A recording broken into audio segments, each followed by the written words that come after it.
Hello everyone and welcome to the week 7 of the CEA Chess Championship. Today we have Glitch Gambit from Twitch against the Bongcloud team of Amazon. I'm having the pleasure to be hosted by woman candidate master Liza Orlova. So tell us a bit about the Uh, match, Liz.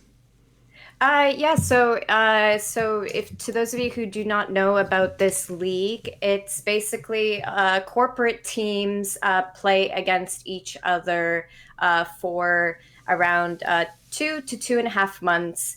And next month, we're going to know who is the finalist. So today, Twitch and Amazon are playing against each other, and I want to say good luck to both teams today. And actually, one of the people on the Twitch team is a chess streamer, so definitely check him out, Manus. I don't actually know his Twitch handle per se, but yeah, he's pretty well known in the Twitch chess community. Yeah, now that you mentioned him, I just brought his game and he seems like he just won a piece as you mentioned him. So that is definitely some good luck. And here we can see why you should not forget about this spin after bishop to d7. You need to go away with that queen from a4 because b4 it's kind of a move that you want to play. Anyway, he missed it in the first place. My guess is maybe he just pre-moved castle. But in the first play, he Hmm. missed it, and then finally he took his chance, taking the piece, and Ac- yeah. actually, Manus is trying to go for a national master title. By the way, he's getting quite close. Oh, I That's one of see. his goals. Yeah, it's gonna be tough to play any tournaments during these times that we're living in, but you know, getting there at 100%. getting there at some point is definitely quite a nice milestone to have. Well, I'm hoping that now that the vaccine is more like you can get it in many different countries, that hopefully the world will resume back to normal, and over the board tournaments will be popular again. Yeah, Um, that's a good point. But are people in Canada doing this vaccine? Like in Romania, some of them are still scared a bit, I would say. I'm yeah. curious I what's the mean, situation. everywhere there's people who are gonna not take the vaccine and the people who are, but who knows? If things get really bad, I'm sure Canada is going to make it mandatory. But okay, let's stick to the chess. So I really like this knight on c5. I think this is a common um, location for in the dragon to have the knight. Oh, and there you go. We Yeah, got a definitely, and it was even better because it's an extra night, so even nicer when you're up a night and it's even on a good square. So exactly. yeah, Let's take a black look is at yeah. uh, by the way, guys, please remember that so in the tournament, everyone plays against each other. So there's 4 players on both teams. So the first round is a little bit tricky for the lower ranked players because they are playing against the higher ranked. So it's basically Manus is on the Twitch team is playing against the lowest rated on the Amazon team, and then eventually at towards the end of this uh, match, there's going to be more of a Yeah, yeah, yeah. closer Yeah, rating range. we see that we're going to have a really balanced fourth round on the screen. So yeah, but still we have Exactly. a pretty long way to go till that point. So maybe we Let's can take a have a look at look on other Soup Boy. games. Yeah, yeah. Are you Let's. a soup person in general? Oh Now that yes. we have. Actually, my parents thought it was very important to have a soup before the main meal because, like liquid, it's like Yeah, I your think that's a good cons. point. Yeah, yeah, that's pretty important to But have. yes, I do. I assume that he likes soup. I assume. Yeah, yeah. By the name, I mean we had to bring that question in. So yeah. So here, there's definitely some potential issues for Black because there's that constant threat of Queen to D7 checkmate. But the knight is currently on E5 hanging, Yeah, I'm though. wondering if he can just take the knight. Check. Yeah, I think White just accidentally made a mistake. He fell for Black's little trap. But actually, wait, the rook might come into play.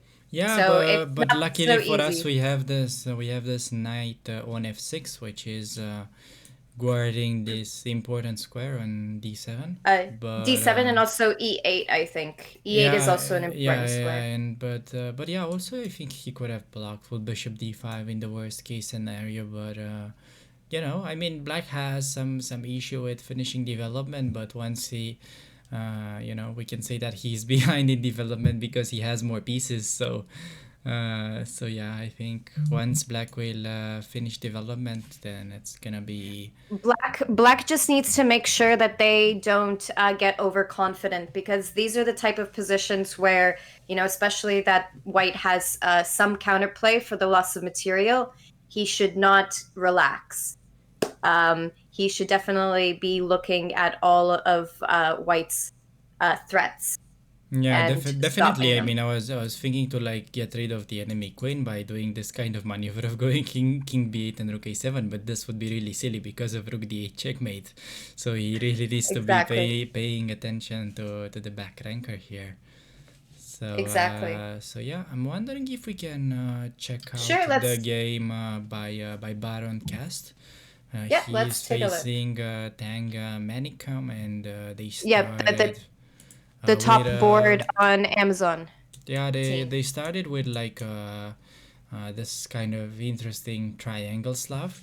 It's pretty nice setup if you're into maths, I guess. So yeah, it's basically inviting White to go for e4, and there are some crazy lines after d takes, knight takes, bishop b4 check, bishop d2, and then queen takes d4. There's a lot of fury in this line, but we see none of this happening, and you know, Black just Per- grabs the pawn. pers- Personally speaking, I never like playing these situations as Black. I always think it's better to bring out the bishop first before locking your pawn chain. But I know that those are two completely different opening lines. Oh yeah, It you're depends talking about on, the normal Slav, right? With knight right, f6 and like, then trying to get the bishop out on f5 or something like that. yes, before locking in. But I know that those are just two different ways of playing the opening. Some people prefer keeping the bishop, still. Yeah, this is like a very concrete line though, because here it's a big difference because you could be playing after c6 bishop f4. You could play like a normal knight f6, and as you said, try to play with this closed bishop, and at some point going dc4 and b5. This is more of a Meran kind of Slav. It's actually called this way, and it's another way of playing. It's a pretty interesting setup. But here this concrete line with a triangle has this idea of going for the early pawn grab as Black did. So if you are a greedy player, you may be looking forward to try out this line because yeah. But sometimes winning, capturing the pawn and defending it, like for example in the dragon, when d4 gets played on first move, or like, sorry, White plays d4, I still play c5, but then I quickly capture back the pawn with queen a5, because I've gotten into situations where I Yeah, I see. permanently lost my pawn, and then I can't do anything about it, and I have to trade, and I'm down the pawn for the rest of the game. No, So sometimes it can it be. looks like it's the same situation that happened in this game. I don't see White getting a lot of compensation for that early pawn that got lost on c4, and for good reasons. I think Black played a pretty nice game overall, and with Oh, b5. by the way, there's one game that just finished. Maybe we can just quickly Ooh, take a yeah, look I at see that, and it um ended with a checkmate on the board. So we're just a going to knight. quickly go through the opening. Yeah, maybe here instead of rook e8, he could have tried the Meran kind of counterplay, trying to develop the bishop, but rook e8. Oh, he goes for it anyways with knight e5. Knight b6, and after knight b4, White has this really important move because it would be a big strategical victory for Black to get his hands on this light square bishop, but looks like this Mhm. is not gonna happen. And here it's an interesting moment because it looks like black can catch this bishop with g6, but the big problem Hmm. with that is white is going to sack the piece and have a lot of attacking potential. Counterplay. Yeah, with bishop e5 actually seems to be unstoppable to me, and that's gonna lead to a checkmate. Even knight e5 is quite an unpleasant threat. So Hmm. bishop d6 gets played, but after that knight e5 comes in with a threat of knight takes f7, and it Yep. actually happened on the board. So Yes. Sadly to say, he missed it. But what are your thoughts of the position if Black ended up seeing and maybe just protecting yeah, with Rook I to think f8? the main problem behind Black's position is really the light squared bishop, because if I could somehow trade it for a knight or for some other minor piece that I use on the board, I could be buying Black's position as pretty solid. But the big problem is that this bishop is never really going to participate into the game, and also from that perspective, the rook from a8 looks to be pretty tricky to bring into the game.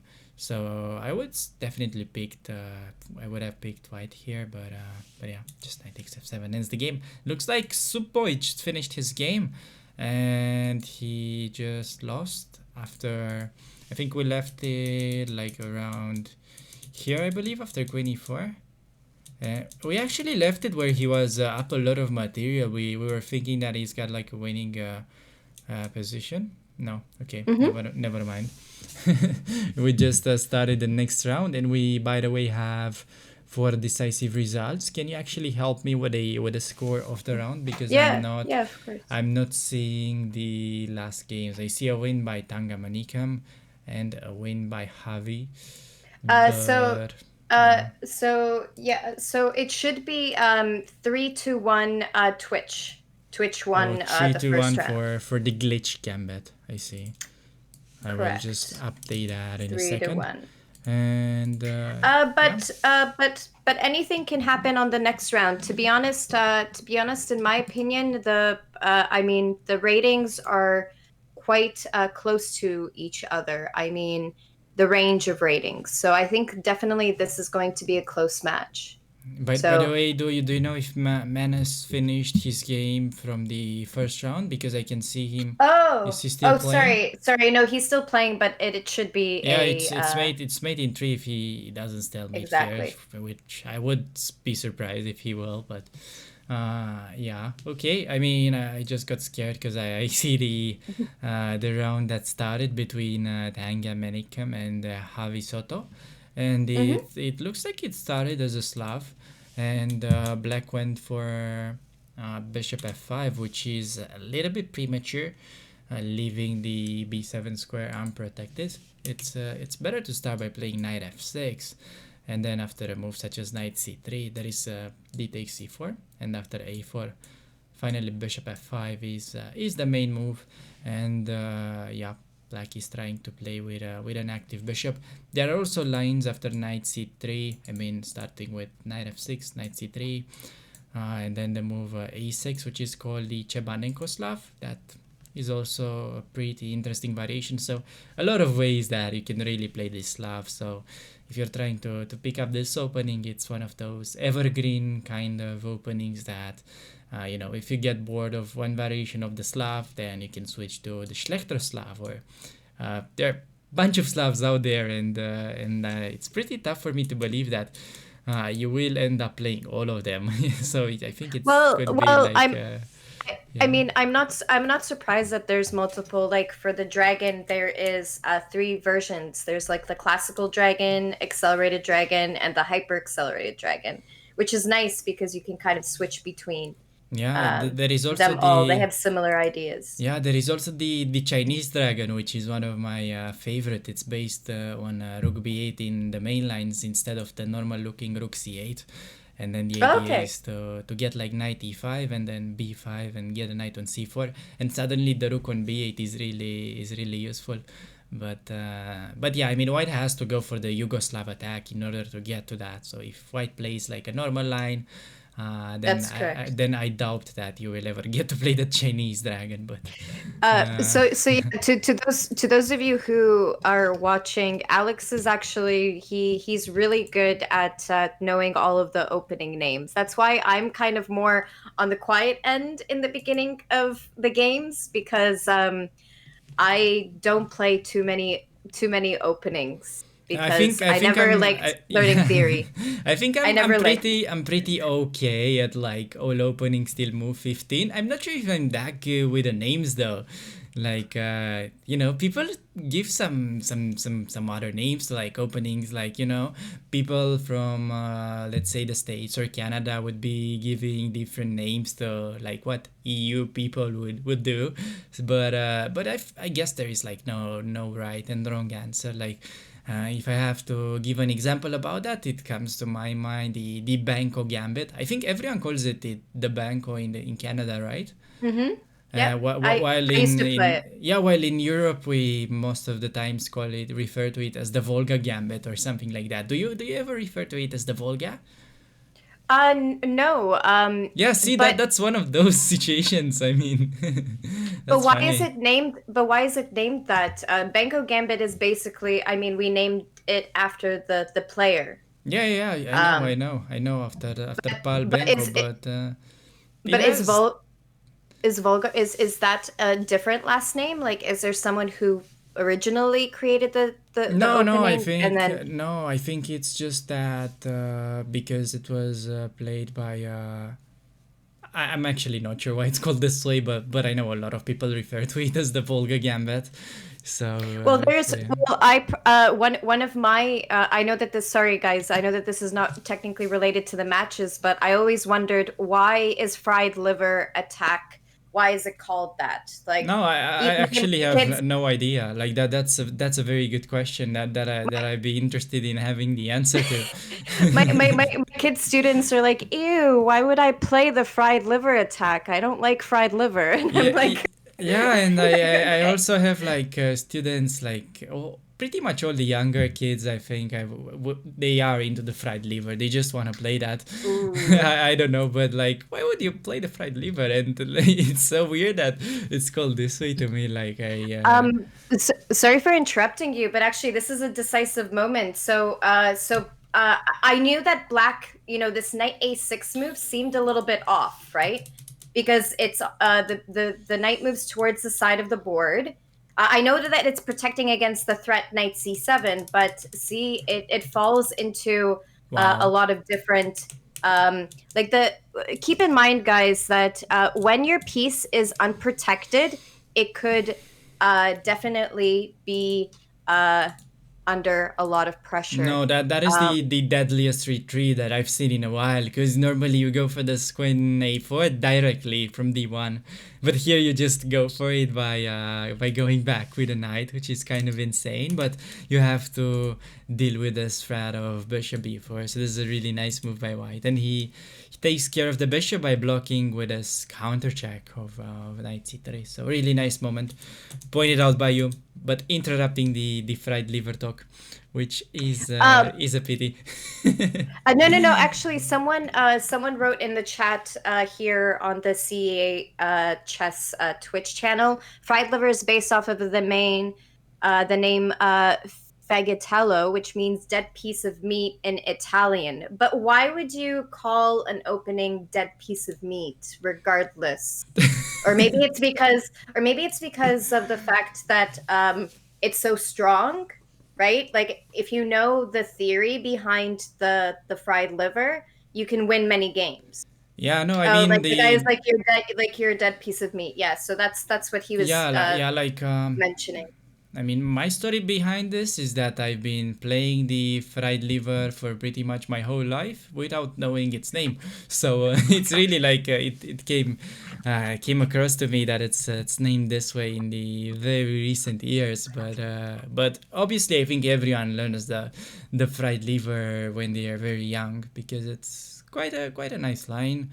Although Mhm. it's really tough to kind of understand. It's very computerish stuff. I would say. When I teach my students, I don't go into the depth line with like knight takes f7. With depending on the level of the student, I just stop at like after knight g5. Like they don't go into that variation. They just hope that they get knight takes f7 with the fork Yeah, yeah, of the that's queen that's and the really rook. nice. I know But exactly what you're I talking don't about. know. Yeah, but I'm referring to like the lines after knight g5, d5, ed5, knight a5, bishop b5, and I feel like all the kids are knowing those lines by heart, and it's kind of crazy. I mean, Exactly. there's a lot of theory behind it, uh, but uh, Um, but yeah, okay, we let's maybe go can. to Baron Cast maybe Yeah, game. but by Let's the take a way, look at that one. yeah, we can have a look on his game, and he is playing the, uh, wait, it's playing the advanced variation of the Karo Khan, where black goes for this early h5 move, which I'm not sure it's something that he needs, so maybe it would have been more useful to start with pushing e6. Although, yeah, White kind of did his thing here by just developing the pieces. And I really like White's setup now because of the bishop pair. Although knight g5 is not a move that you need to have by any stretch, but I think that's still fine because now White Mhm. supports it with the h pawn. We get knight f5, and here what you should be doing as White is, I would say, somehow try to keep this bishop, although there is also a threat of knight takes on h4 into the position. So I'm not so Um, sure I if White I did the I right like the thing. I like these type of situations for black, but I mean like the idea of playing h5 and knight to f5. I actually recently looked at a Bobby Fischer game with that idea, but I feel like getting your knight to f5 when there's a light squared bishop, is that a problem in these type of scenarios? Because bishop d3 could come in, capture the knight. Well, Because in the so yeah, that's a very good question actually. The way I see these positions as someone that played this variation for white quite a lot, and I used to combine it with h4, and in those lines you get this theme that you mentioned even more often. But talking about the position on the board, let's say you could magically get bishop d3, black plays g6, and you take on f5, and they take with a g pawn. And yeah, I think in those structures, white is the big favorite, even though there is not like an immediate break. The fact that the h5 pawn is pretty weak in the long run, and the knight on g5 is quite painful to deal with, I think it should give white quite a nice initiative. So as black, definitely I would probably take on e3 once I see bishop d3 on the right, board. We have rook h6 though, which that's a is good point. a bit of a creative way of playing, and white now keeps his bishop, so quite an understandable decision. And yeah, seems like white is now simply collecting everything. Yeah, and see, as you mentioned, you kind of guessed it that something was going to happen with the h5 pawn, and it's Yeah, I was probably actually because. talking about the white's h pawn, but it Oh, happened the okay. other way. It happened the other way around. So yeah, f7. That's a pretty nice fork. Looks like Crosshair should be bringing this one home. And can we actually check Manasfaldi's game? Yeah, Because it looks like he's got quite a nice version of what it looks to be a pretty. I'm not sure how we should name this, but I generally call this a sideline for black. So rook ad1 plays h3. I think black got like a really playable position, but knight g5 comes as a really nice shot, and this is actually really nice, a really nice tactical play by Manus, because after knight f6, bishop takes on g4, suddenly the knight got overloaded, because knight takes on g4 would be the move that you want to play, but that knight has to defend against the threat of queen takes checkmate. h7, checkmate. Yep. Yeah, So and h6 and was tried, but one one thing I want to take notice of is that when you guys are playing chess, please be careful about having only one defender on a very important threat.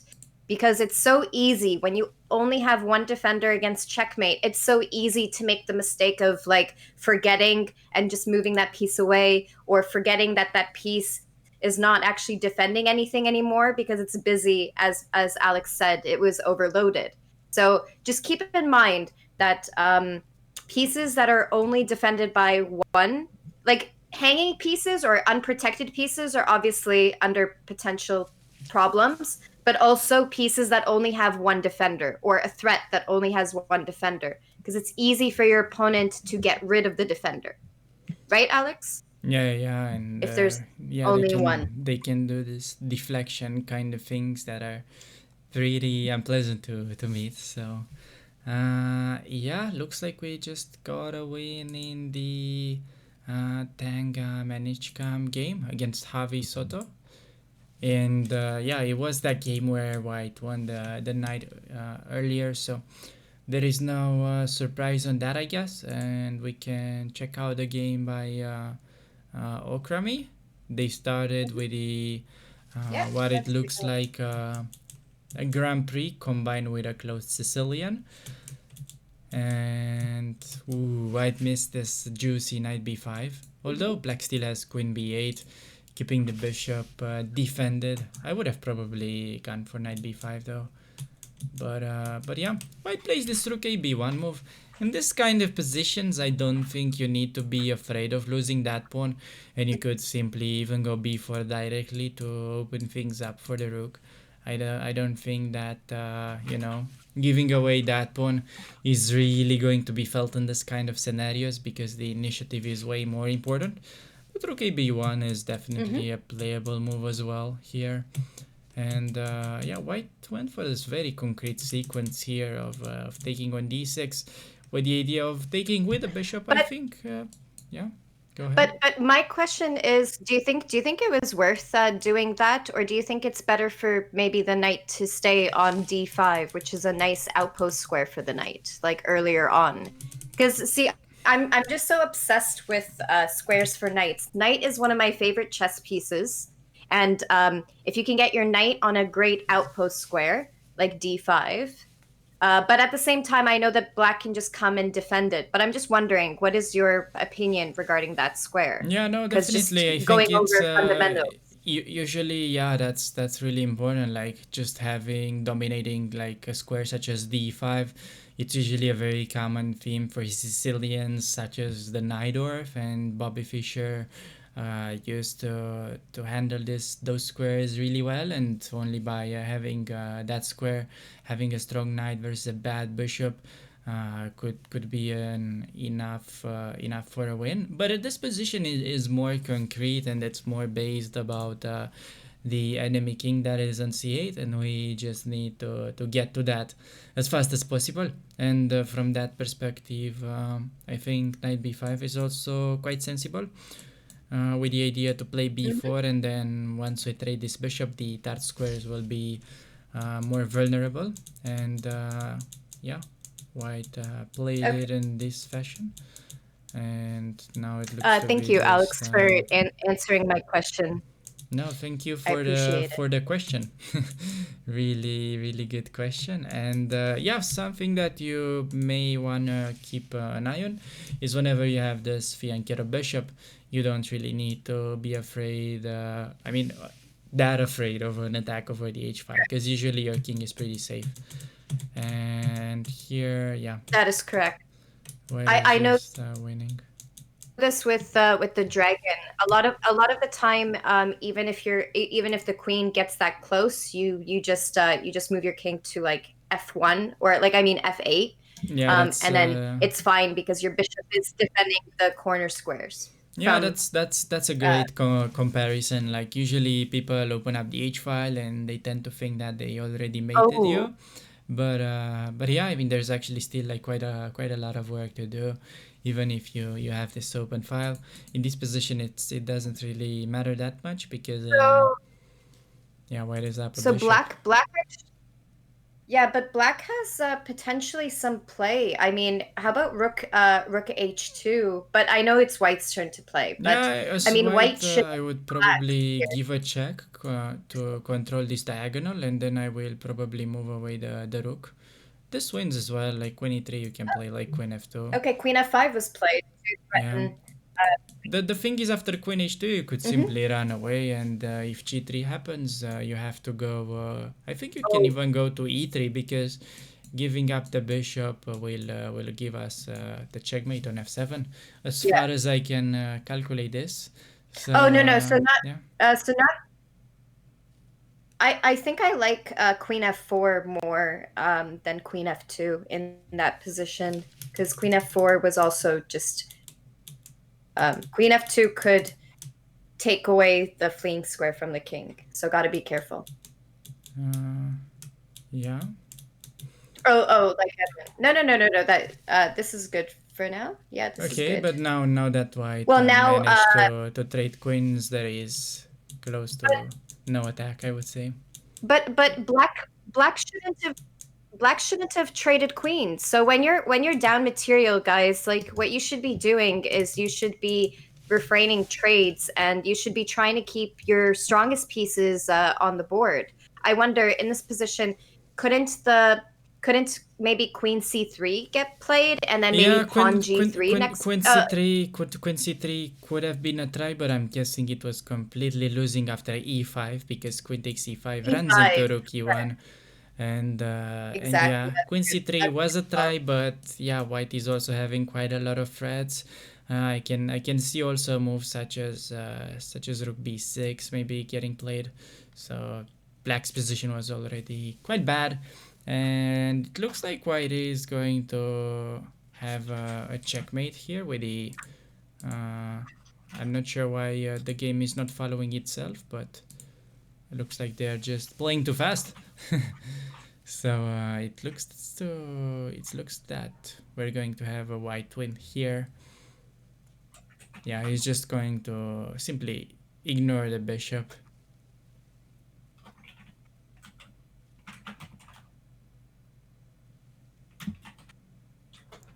Yeah, white is just mating now. He needs to pass the move, and there. Okay, white is actually struggling to win this a bit. Okay, he still has a mate into with king c5. Yeah.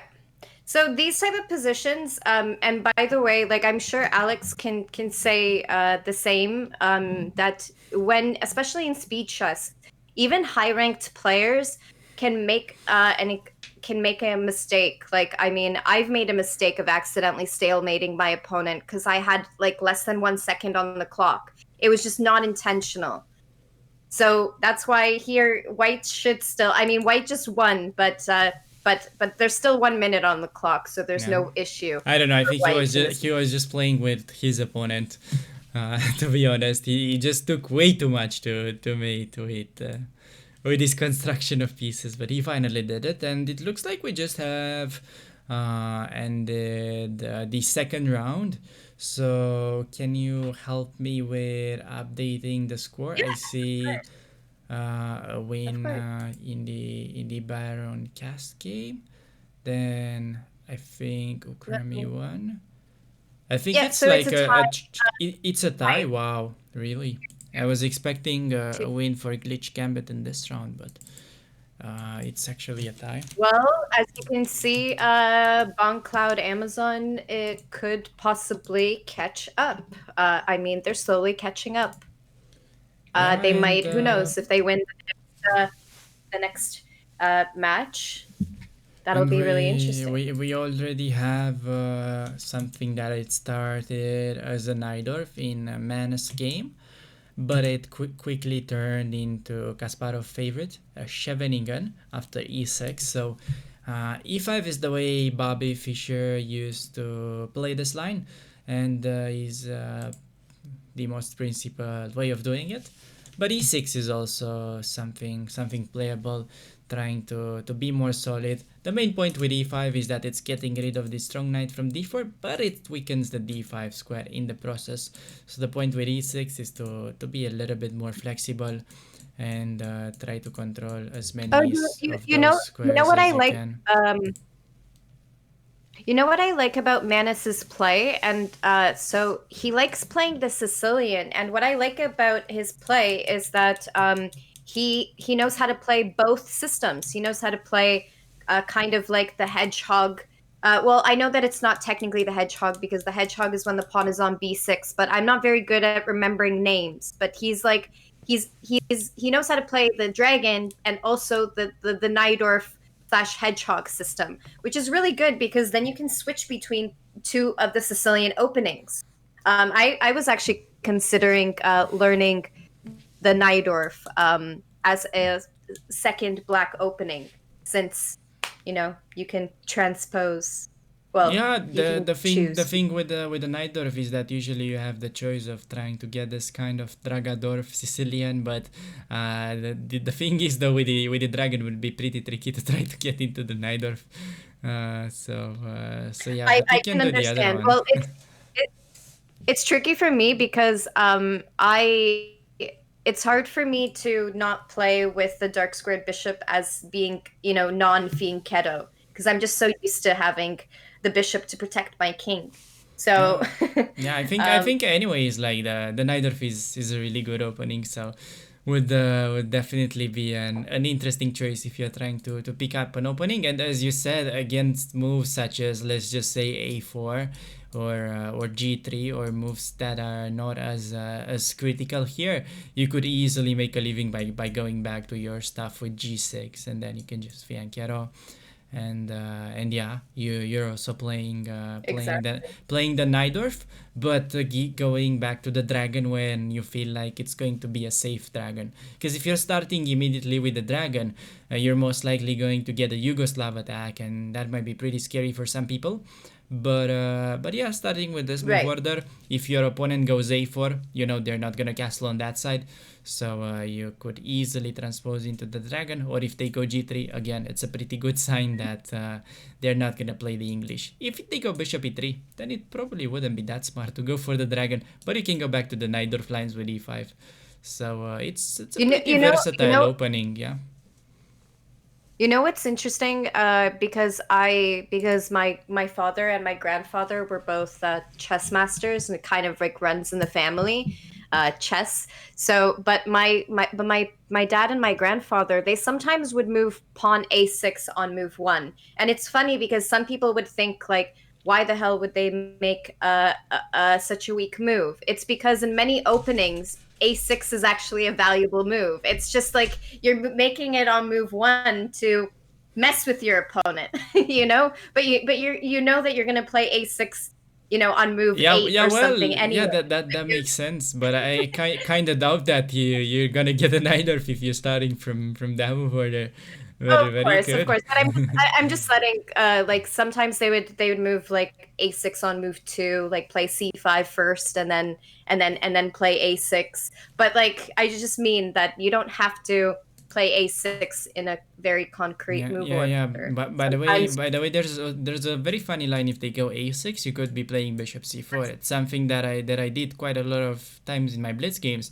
And the point is that after b5, you can actually go bishop takes f7, and if king takes, there is queen h5, and after g6, there will be queen oh, d5, picking up the rook from a8. But the problem of this line is that if after a6 bishop c4, they just play e6, you kind of ended up with a stupid bishop. But everyone that plays a6 in blitz is uh, gonna pre-move b5, so I use that trick quite a lot of times. sorry, But sorry for going sorry for going off topic. It's just kind of interesting. no, I Like think I think openings are everyone really yeah, interesting I when think you can. everyone should have like a weapon against a6 on move one, because people tend to kind of underestimate the sidelines, thinking that, well, we need to just prepare the main lines, and they get to face a sideline and they get a really bad position really early on in the game because they just tend to neglect the sidelines.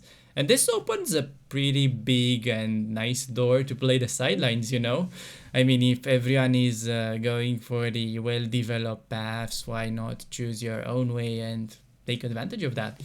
But yeah. Yeah, especially since right now so many people are extremely booked up in openings, and if the book, if the book that you're studying doesn't tell you about all of the irregular lines, obviously you're going to start panicking in the game, even though in my opinion it's important to understand your opening, not memorize lines. It's Yeah, more yeah, so because yeah. and as you said, there are like so many books and so many easier ways of learning openings, as for example, Well, this new platform of on Chessable, and okay, if we're talking about something like Chessable, they will probably have already analyzed the sidelines, but it's just that there are so many lines that people anyways tend to neglect the sidelines because they're less played. But I think they are in there for exactly. for a reason. I don't think people just put the sidelights in there, you know, just because they don't know what to analyze. I think it's there is some point behind it, and yeah. Exactly. Let's take a look at a different game. Maybe Oh, by the way, the this Queen D4 decision Baron. is really Mhm. instructive in the Manas game because as white you always want to be keeping queens on Mhm. in this type of structures because you're keeping attacking chances. Once you play a move such as Queen D4, black is always looking forward to play this kind of end games because it's generally a very nice situation to be in thanks to the open C file, semi-open C file. So usually the end games are really pleasant for black. But in this position, it's a little bit tricky for black to figure out how to double up on the C file because, as you can see, rook C6 doesn't work because of a discovered attack like pawn E5. So as you can see, Manus is trying something. Oh, there you Yeah, go. that was On actually like the rook B8. the only way of how to not play this end game, because it's such a pity because black had such a nice end game here. I'm thinking to a move that comes to mind, something like But d5. I understand why Manus played. He played Rook B8 because of exactly what I said. Like he was probably trying to figure out how to get that bishop out of the way to play in the future Rook C7 and then Rook C8 double up on the C file. But he probably just accidentally missed this Bishop C7 move. Yeah, It's a yeah. very subtle move with winning the Now, pawn yeah. Now on the problem is D6. that he got rid of his own pawn from from d6, which was actually very safe at this point because there is no way for white to attack it. But I would just consider this d5 break. I think it would have been a really nice try. And the big point is that okay, I mean, I'm obviously going to lose that pawn, but I'm gonna win the c2 pawn at the very end of this line, and I'm gonna have a very active rook. So that was something to keep an eye on. But the game goes on, and looks like White gets a very good chance. Although I wouldn't really say that the game is over yet. So No. It's 100% not over. And the thing is that here's when it comes to chess, even if let's say for example, even if a 1600 gets into a winning position against a 2100, like the person who's a 1600 still has to prove himself, right? Because even myself, like sometimes I get into these really good positions against like 2400 rated players. Like my rating is like 1900 FIDE, right? And or like sometimes I get into these really good positions against 2300, 2400, but they still play on well, and then they just wait until I make a mistake. So I think Manus should do the same thing. Just try to play the best moves and just I mean, I know hope chess is not that it's not great to um you know to think on hope chess, but there is still a little bit of hope in chess. You can't depend on it, but no, definitely you need to be paying attention to the potential chances that you can get because most of the times you're actually going to get a chance at some point, but you're just going to have a defensive mindset and you're likely to miss it, because that's the tricky part really when defending, because it's like so depressing, and you see only like the bad aspects of the position, and you just see there like 10 ways of losing, and you look at your opponent that it's struggling to find the winning move, but you already see like all the kind of crazy winning ways. Oh, So it's Alex, really important to do look you on that. Mhm. do you have any recommendations on, because I know that especially you're pretty serious in chess regard to studying, but do you have any recommendation on any books where, one side is in a not so good position, and do you know any books that kind of like teach about what to do in losing positions and how you look at options of counterplay? Do you Yeah, know any books like I that? think I'm not sure if there are like I'm actually sure that there are books on this kind of topic. They are more related to practical sacrifices, I would say, meaning that there are positions where you make kind of a bluff, which means that your sacrifice is not 100% sound, but there are very less chances for your opponent to refute it. And something that comes to mind at first glance is Axel Smith's book. I think it's named Pump Up Your Rating, and it has a really nice yellow cover with an arrow from 0 to 2400. And I'm pretty sure at some point he talks about this swindling part, where you're in a worse position or in a close to losing position, but you try to make it as messy as possible. And he shows like how to you are supposed to focus on the positive sides of your position, and how to try to Okay. swindle Um, your opponents. Actually, in Yasser Serwan's strategy book, he actually explains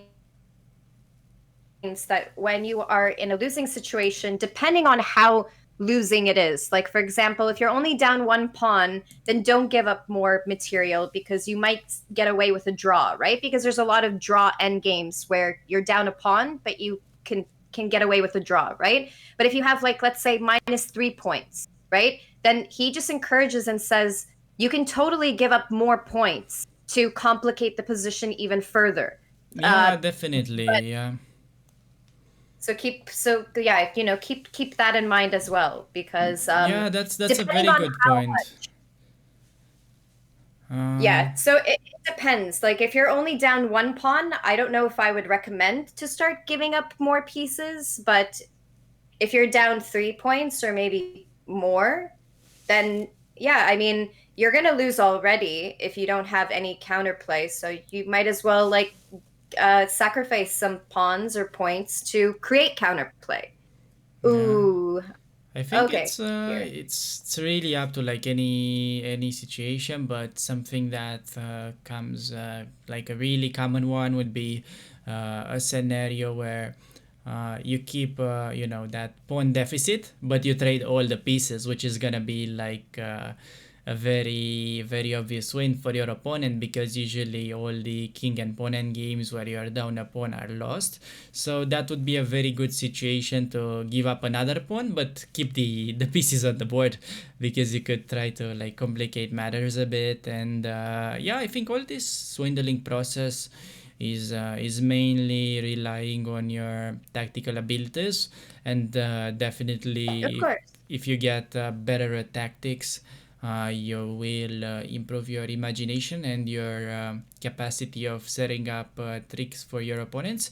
Even though the position that is on the board should not really favor you, it will give you this kind of ideas that you can try to set up some traps for your opponent while there is nothing to lose.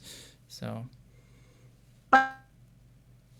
By the way, in this position, I almost forgot that White didn't castle in this game. So like when he castled, I was like, "Oh, okay." I'm no, I'm sorry. Just I forgot that White yeah, no, I hadn't think castled. I think it So could. I think going when for the when I was fork thinking, could have also been quite a solid choice here, but uh, yeah, castling is yeah, of nice course, of though. course.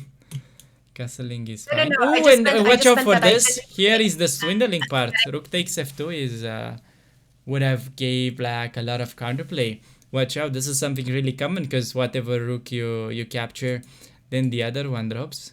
So rook Oh takes an yeah, f2 would have been that's.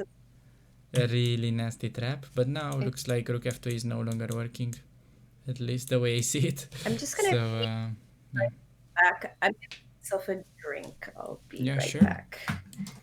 Looks like there is only one game left by Manasfaldi, and we left it in a losing position, and it looks like he is also about to lose this.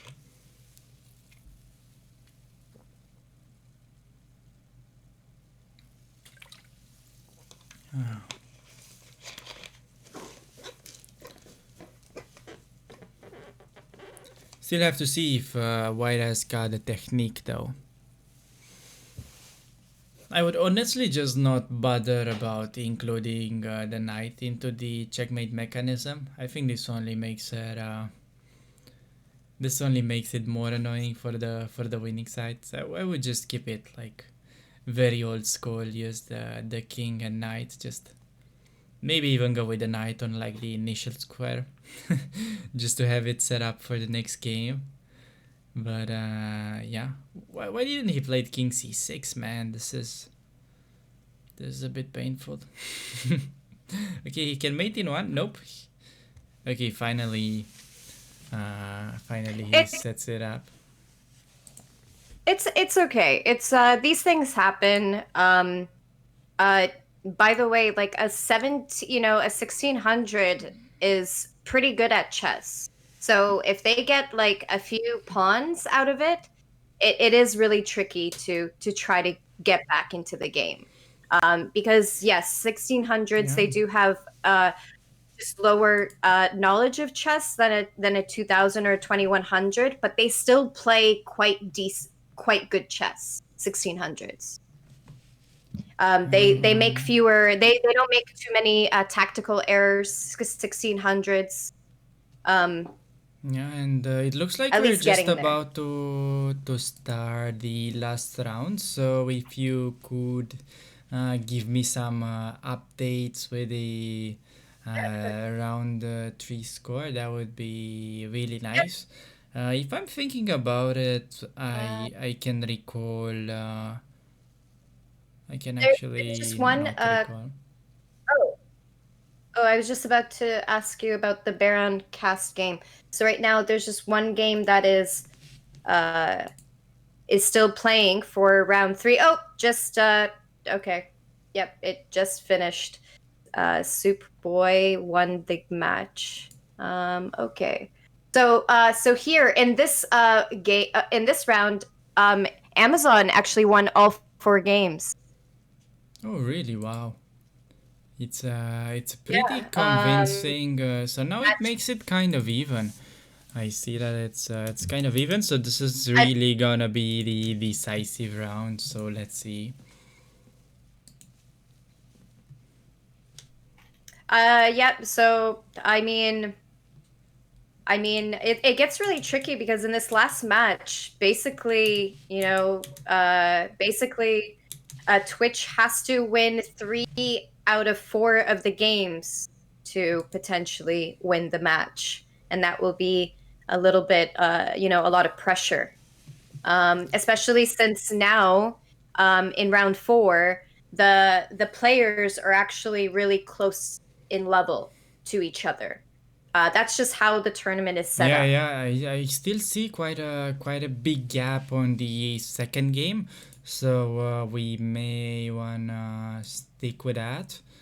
Right. Sure. Okrami against Crosshairs.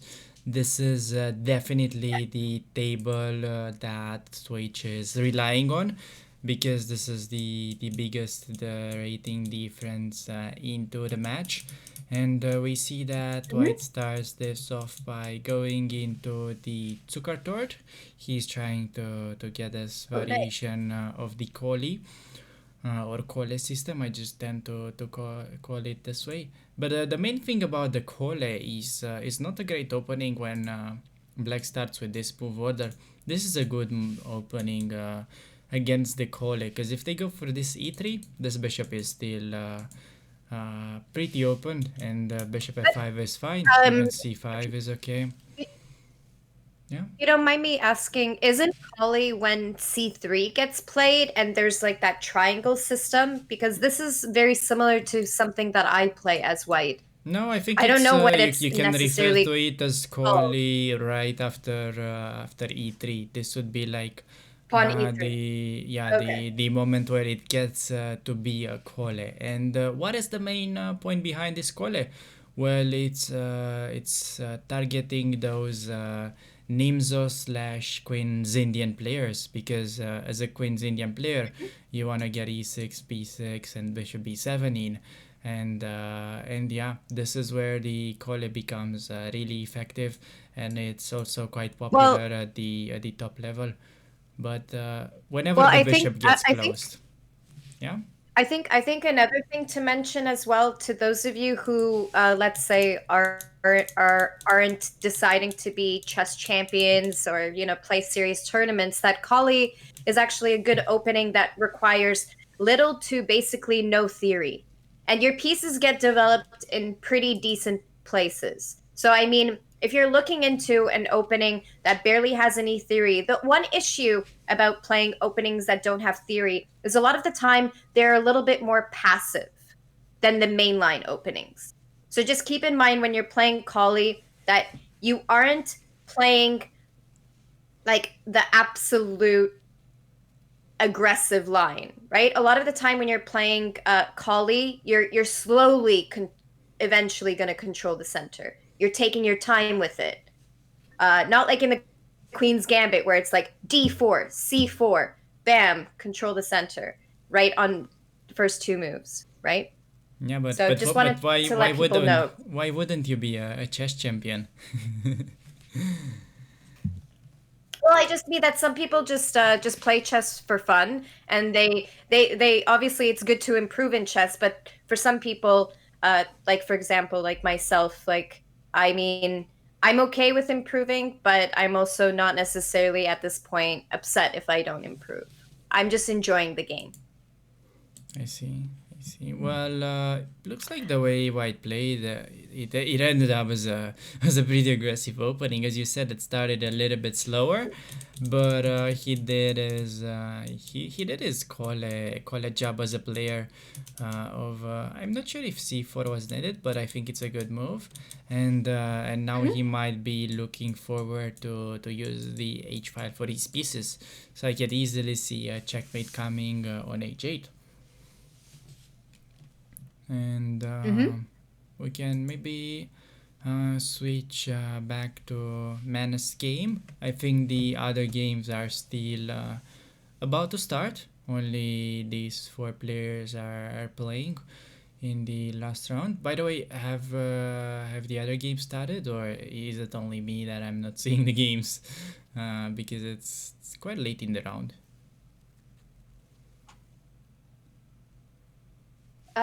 Yeah, just 1 second. I'm gonna be just messaging the CEA team just to get them kind of ready Yeah, we for can maybe a set them possible up from the interview, for the interview. Yeah, uh, that would be nice. interview towards the end. Yeah. Yeah. Uh, Okay. By the way, rook takes f7 seems to be quite an interesting try that White has, and I'm not sure if that works 100%. But after bishop to h5, king g8, and queen g6, it looks like White is threatening queen f7, bishop g6, and queen takes g6, bishop g6 in the same time, and I don't quite see a way for Black to stop that. So that makes mhm, me wonder if, White can just go ahead and grab that chance. mhm, Maybe he can. I mean, he's definitely cooking up something. He's spending a lot of time. He only has 2 minutes left compared to his opponent, which is sitting on a very comfortable 5.5 minutes, as you can Uh, see. yeah, yeah, but Alex, I have a feeling that Manus is maybe a little bit upset about. I mean, you win and you learn, right? But I mean, I think maybe he might be a little bit upset about the previous game, and sometimes when you're upset at yourself, it could travel on towards the next game, right? And I think he's using his time because he doesn't want to miss anything, right? So he's taking his time. Like Yeah, that happens to me. and definitely when you play a move such as knight takes on d5 after thinking for 2.5 minutes is a good sign that, well, he tried to make rook takes f7 work. He couldn't really settle on it, and then he decides to go with a normal move, which again, it's in this situation that we have in black's favor, that is up material. So. Oh, I think maybe in the future it'd be interesting for White to have some ideas with maybe Bishop to B4, and then stop the king from castling. But the problem is that right now the pawn on E3 is under attack. Yeah. So if White protects the pawn, then Black is going to castle. I was just looking at some ideas, right? Because the Black king is still left in the center, but it seems like just White is a little bit too slow to be able to stop him from castling. So just one move too slow. Yeah, and he's also down a pawn, which might also count at some point. Of So course. No, by the way, do we have like the other two games from the round, or it's only Manus oh, no, game no. and Okrami? All of the games are currently playing, by the way. Oh, All of them. I cannot really see the other ones for some reason, There's, which is weird. yeah, that happens to me sometimes. Like chess.com, I guess sometimes there's like a little glitch that even though I follow someone, it still doesn't continue on to the next round.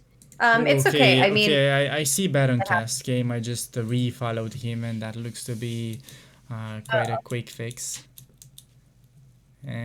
And yeah, it looks like, wait, white is up a piece, which it's some good news for the Amazon team. Looks like white should be technically winning this one, although yeah, okay, I mean white is just up a bishop. He should be winning this one for sure. I think. Although, if the queen gets somehow like on e1, could be tricky, but I don't Yeah. really see a way. Oh, there it is. If he gets Well, queen actually, e1, it might be a way, but I would probably just kill all the fun with oh, rook I like c4 is nice. I would have probably just gone it. rook b1, just go away, just get trying to get rid of that Well, rook from the well, first actually, rank.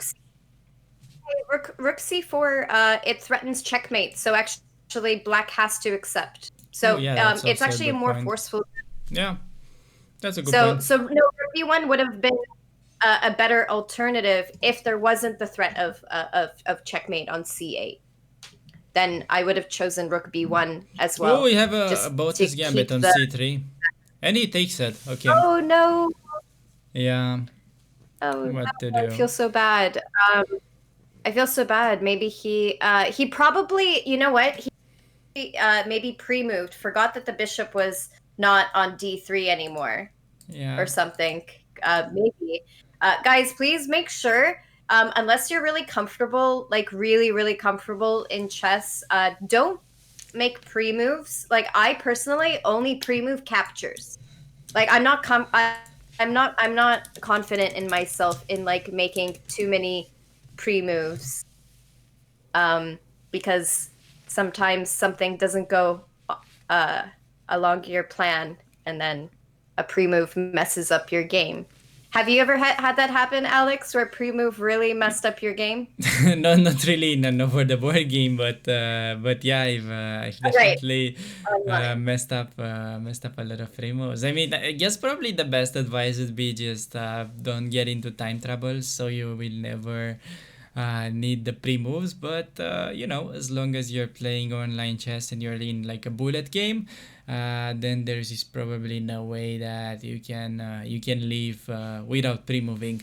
So yeah, Oh, in Blitz Manus though, in Blitz came to it. I think you can get away without pre-moving too much, but Yep. yeah, in Bullet I think there's no way. So Menace, what happened in Menace game? Did he? Oh, he And, lost. Yeah, his position was pretty bad here. it was Um, hard. yeah, he missed this great chance though of trying to take on f7. It would have gave him some really nice practical initiative with queen g6, but other than he was just Um, down a pawn in this position. Rook a7 was a I'd nice like move. I'd like I'd like to mention one thing about the match, though. So, because of the fact that Amazon won 2 games in the fourth round, they are now 100% winning this match, Yeah, regardless of the fact, even if Twitch wins the remaining 2 rounds, they will not be able to catch up, sadly to say. Because even if Twitch wins the next 2 rounds, it's going to be 7 for Twitch and 9 for Amazon Bongcloud. So, yeah. It looks like say, yeah. I mean, as I mentioned, Twitch needed 3 wins and at least 3 wins, if not 4, to win the match. But Yeah, it happens. three only for a tie. They needed like a 3-1 win, but now that the Bongcloud team of Amazon has already brought 2 points, it looks like Okrami's game and the other one are not really going Mm-hmm. to affect the overall score, but still looks like Subboy is going to win this game, which means that it's simply going to increase Amazon's advantage. So he's up a Correct. bishop, even though he is the underdog, technically speaking, in this game. He has a completely winning position. It's only a question of whether he will manage to convert it or not. And I could still see some issues with this king, but I think that he should be converting this, and maybe keeping an eye on this game would be a little bit more interesting.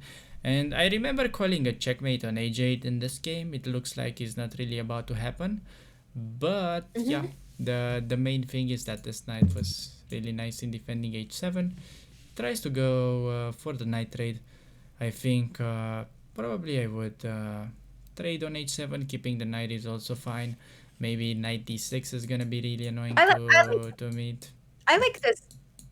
I like this move though, knight e4, because it's basically saying, "Hey, I don't want to Yeah, trade off and my good." he's posing that many problems that black just got flagged. So 94 was the That's best move according to the scenario that the game had. So at some you, point, you know yeah, what's complicated about chess though sometimes is that, like, when you teach students in the beginning, you're just making sure that they aren't giving up pieces and they're not losing points based off of the moves that they make, right? yeah, But then after that, once they get into the habit of, like, oh, it's okay to trade a bishop for a knight, then they have to start thinking about, like, when is it a good trade, when is it a bad trade, and then you start thinking about, like, how, oh, it's okay to sacrifice pieces, it's just, I'm just saying that chess is kind of complicated, because in the beginning you're telling your students that, oh, it's totally okay to trade a bishop for a knight, and then later on, once they get better at chess, then you start explaining to them, well, actually, only in certain positions you'd want to trade, a knight for a bishop or a bishop for a knight, and etc. Right? yeah, Makes chess kind of complicated. very much. And it looks quite like quite complicated. this game that I just called as a win ended in a draw. And I will just add a point to I each got lost. team, saying that Bongcloud won with a score of 4-1 in the last round. And I'm wondering if we are going to We're get any of these players for an interview. So if any of you guys are from one of the teams, if you can we're gonna talk to one of the CEA organizers to try to set up a mini interview. So we're gonna just do the be right back screen while we try to get that sorted. But if we can't get one of the teams to interview, I apologize. We're probably gonna skip the interviews then this week, but we're gonna quickly, hopefully, get that ready in just a few minutes. So Alex, let's put on the be right back.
Just chatting. And here we are back with the interviews.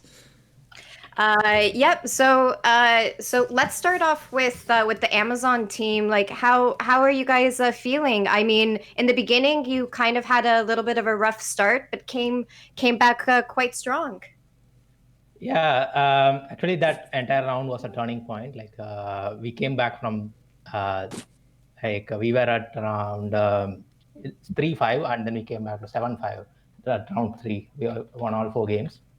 Yeah. So, and we had a surprise win from one of our players, like Crosshairs won against 2000 rated, their high rated player.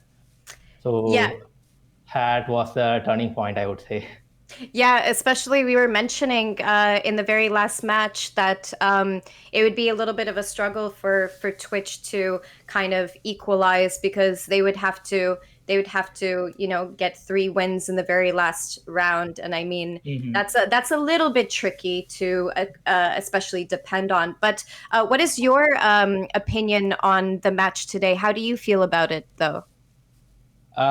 So we didn't come with any expectations. We had because they by rating wise they were much stronger, and after the first couple of rounds also it didn't look quite good. But yeah, I'm feeling very happy now. Okay, and just one last question. Yeah, I also have a question for him because we have seen no Bongclouds today, so I'm wondering if maybe you're keeping them for the finals. Sorry? Playing the Bongcloud. I mean, are you guys gonna play it? I was wondering if you're keeping it as a secret weapon for the finals. I mean, if it was like we were clearly winning, like at the beginning of round 4, maybe we would. Right. But didn't get an opportunity today. Well, I appreciate you talking with us today. And how about Javi from Twitch? How do you guys feel? I'm sorry about the match that you guys started off strong, but what is your thought behind this match today? Yeah, definitely tough match. I told my team this morning, we're already in the playoffs, so let's just go out and enjoy. And so, but for some reason, at least me personally, I was really nervous today. And yeah, we started off really well. So it was looking really well. And yeah, I think we just had some tough matchups and not so great games, and started kind of losing it. But it was definitely not for everyone in my team agreed that it was not our best day. But congrats to Amazon, really well played. Well, I think your Twitch team is most of the people located in San Francisco. I believe 3 out of 4. One of them is in Europe. Well, maybe I was just saying maybe waking up early because like I'm a night owl, so waking up at 9 in the morning can be sometimes a struggle, especially on a weekend.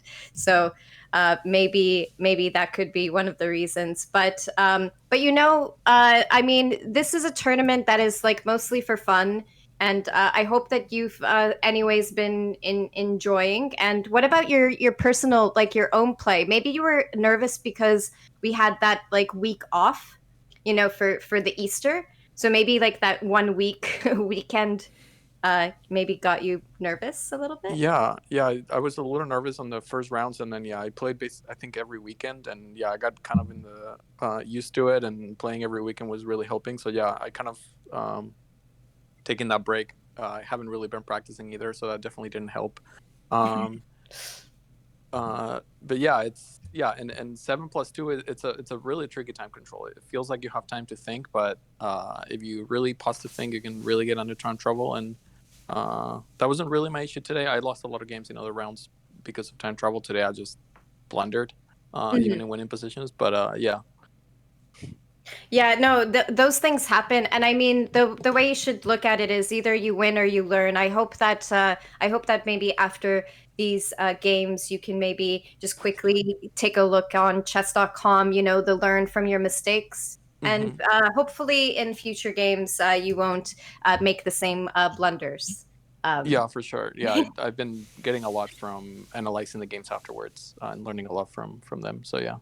Yeah, and exactly. And I think both teams, and I mean all the teams that are currently playing, are doing a great job, because I mean you guys are also working full time, probably have a lot of other hobbies, and some people might even have a second job. So I mean, kudos to you guys for even deciding to play with a potentially busy schedule. So Yeah, no, thank you all for putting this together. It's been I haven't competed in chess since like 2009 or something like that. This is the oh first time I wow. play in a tournament in a long time, and yeah, it's been really fun. Yeah, so there you go. Like, I mean, this is great. It definitely brings people together, and it allows people who used to play chess to get back into it, which is great. But I want to say good luck to both teams in Thank you. next week's round, and I mean, have a great weekend, and keep chessing. Yep. Yep. Thanks a lot. Thank you so much. Best of Bye luck, bye Amazon. guys.